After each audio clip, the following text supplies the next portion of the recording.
হাসপাতালে ভর্তি হয়েছে।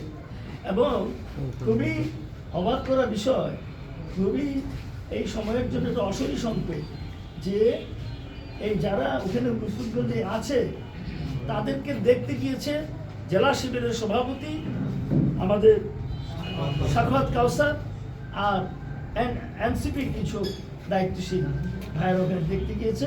আমার কাছে এখন একটা মেসেজ এসছে, সেখানেও হামলা হয়েছে নতুন করে। ঘটনা তো সকাল 11টা থেকে 11:30টার মধ্যে একটা ঘটনা ঘটল। এরপর দুপুর 2টার সময়, 2টায় না 3টার দিকে আপনার বিএনপির হামলায় ভোজেশ্বর বাজারে আহত শিবিরের শিক্ষা সম্পন্ন নুরুদ্দিন নড়িয়া মুলফুজগঞ্জ হসপিটালে ভর্তি হয়। তাকে দেখতে এনসিপির কিছু নেতাকর্মী আসলে কেদারপুর ইউনিয়ন এবং কেদারপুর ইউনিয়ন ছাত্রদল সভাপতি গোলাম রাব্বি এবং 5 নং ওয়ার্ড যুবদল সভাপতি মনির সহ অনেকে মিলে স্লোগান দিয়ে হসপিটালের মধ্যে ঝাঁপিয়ে পড়ে এবং এতে এনসিপির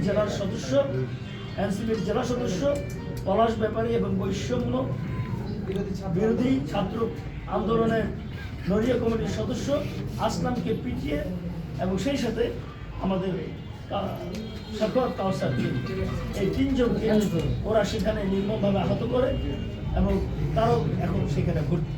এই হলো আজকের পরিস্থিতি। আমরা আপনাদের মাধ্যমে প্রশাসনের কাছে জানাতে চাই, এভাবে চলতে থাকলে একটু সুষ্ঠু নির্বাচন করা সম্ভব। এটা তো লেভেল প্লেইং ফিল্ড হলো। আমি ঘটার সাথে সাথেই আমি ওসি নড়িয়াকে জানিয়েছি। আমি ওখানকার যিনি নির্বাচনী বিধিবিধান দেখেন এসি লাকি দাসকে টেলিফোন করেছি।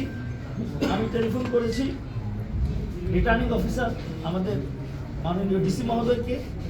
আমি সিভিল জজ যিনি আমাদের নির্বাচনী আচরণবিধি দেখভাল করছেন,